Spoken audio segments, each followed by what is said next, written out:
इस स्तोत्र के अर्थ पढ़कर आपके होश उड़ जाएंगे। भगवान शिव की ऐसी स्तुति और वर्णन आपके रोंगटे खड़े कर देंगे। इस स्तोत्र को अनदेखा करना गंगा जल के पास रहकर भी प्यासा रहने जैसा है। अवश्य सुने। जय श्री राधा कृष्ण।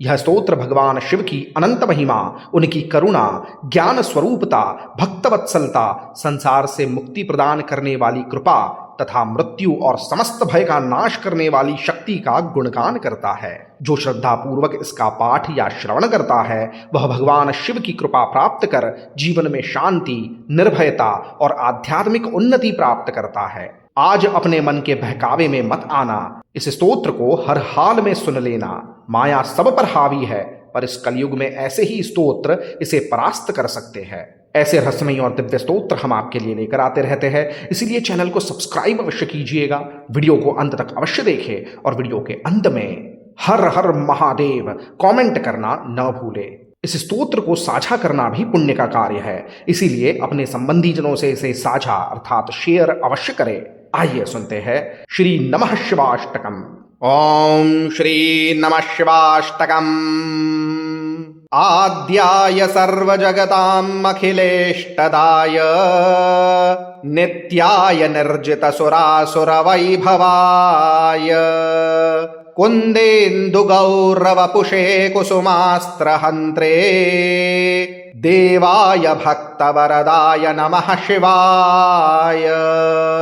गंगाधराय गरुडध्वजवन्दिताय गौरीसखाय करुणामृतसागराय उद्गातने कुसुमकर्बुरकन्धराय पूर्णाय पुष्करकचाय नमः शिवाय। संसारसागरसमुत्तरणप्लवाय सोमानलार्कनयनाय सुरार्चिताय दुष्कर्मघर्मजलदाय दुरासदाय दुष्टात्मनां पुरहराय नमः शिवाय।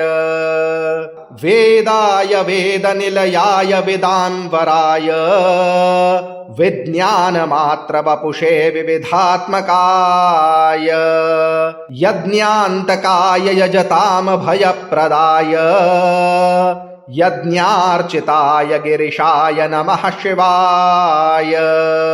यन्नाम जन्तुरवशोऽपि गृणन् कदाचित् यामीन्न याति भयदामिह यातनालिम् तस्मै जरामरणजन्म भयातिगाय गन्धर्वगीतयशसेस्तु नमः शिवाय।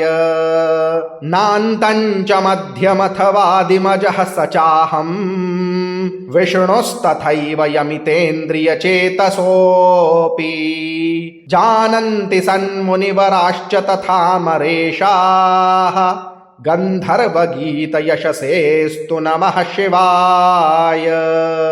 भूतेश्वराय भुजगेन्द्रविभूषणाय भूतित्रयाय भुवनाधिपवन्दिताय पीताम्बरप्रियसखाय पिनाकदोष्णे नानाविचित्रगतयेस्तु नमः शिवाय।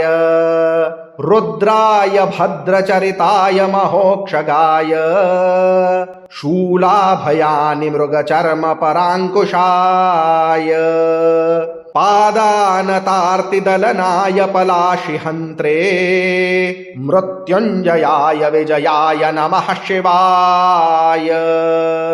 आद्याय सर्वजगताम् अखिलेष्टदाय नित्याय निर्जितसुरासुरवैभवाय कुन्देन्दुगौरवपुषे कुसुमास्त्रहन्त्रे देवाय भक्तवरदाय नमः शिवाय। गंगाधराय गरुडध्वजवन्दिताय गौरीसखाय करुणामृतसागराय उद्गातने कुसुमकर्बुरकन्धराय पूर्णाय पुष्करकचाय नमः शिवाय।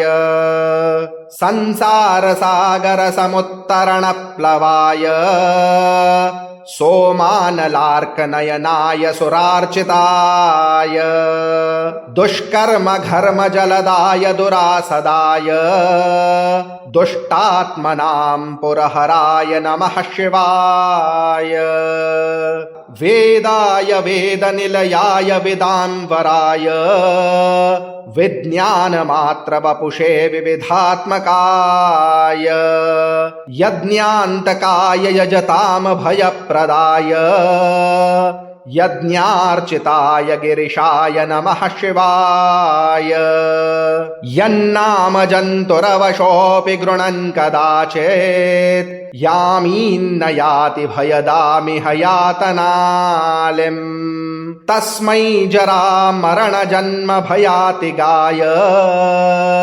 गन्धर्वगीतयशसेस्तु नमः शिवाय नान्तं च मध्यमथवादिमजः स चाहम् विष्णुस्तथैव यमितेन्द्रियचेतसोऽपि जानन्ति सन्मुनिवराश्च तथा मरेशाः गन्धर्वगीतयशसेस्तु नमः शिवाय भूतेश्वराय भुजगेन्द्रविभूषणाय भूतित्रयाय भुवनाधिपवन्दिताय पीताम्बरप्रियसखाय पिनाकदोष्णे नानाविचित्रगतयेस्तु नमः शिवाय रुद्राय भद्रचरिताय महोक्षगाय शूलाभयानि मृगचर्मपराङ्कुशाय पादानतार्तिदलनाय पलाशिहन्त्रे मृत्युञ्जयाय विजयाय नमः शिवाय आद्याय सर्वजगताम् अखिलेष्टदाय नित्याय निर्जितसुरासुरवैभवाय कुन्देन्दुगौरवपुषे कुसुमास्त्रहन्त्रे देवाय भक्तवरदाय नमः शिवाय गंगाधराय गरुडध्वजवन्दिताय गौरीसखाय करुणामृतसागराय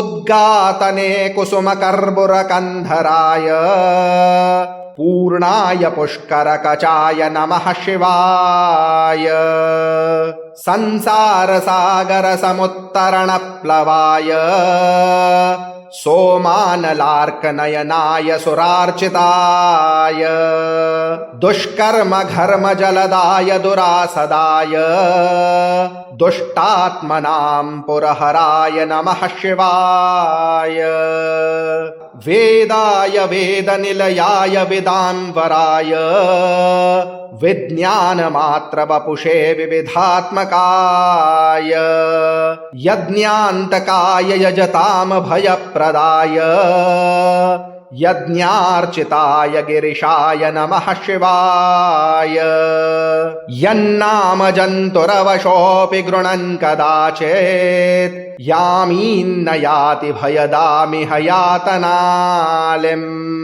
तस्मै जरा मरण जन्म भयातिगाय गन्धर्वगीतयशसेस्तु नमः शिवाय नान्तं च मध्यमथवादिमजः स चाहम् विष्णुस्तथैव यमितेन्द्रियचेतसोऽपि जानन्ति सन्मुनिवराश्च तथा मरेशाः गन्धर्वगीतयशसेस्तु नमः शिवाय भूतेश्वराय भुजगेन्द्रविभूषणाय भूतित्रयाय भुवनाधिपवन्दिताय पीताम्बरप्रियसखाय पिनाकदोष्णे नानाविचित्रगतयेस्तु नमः शिवाय रुद्राय भद्रचरिताय महोक्षगाय शूलाभयानि मृगचर्मपराङ्कुशाय पादानतार्तिदलनाय पलाशिहन्त्रे मृत्युञ्जयाय विजयाय नमः शिवाय।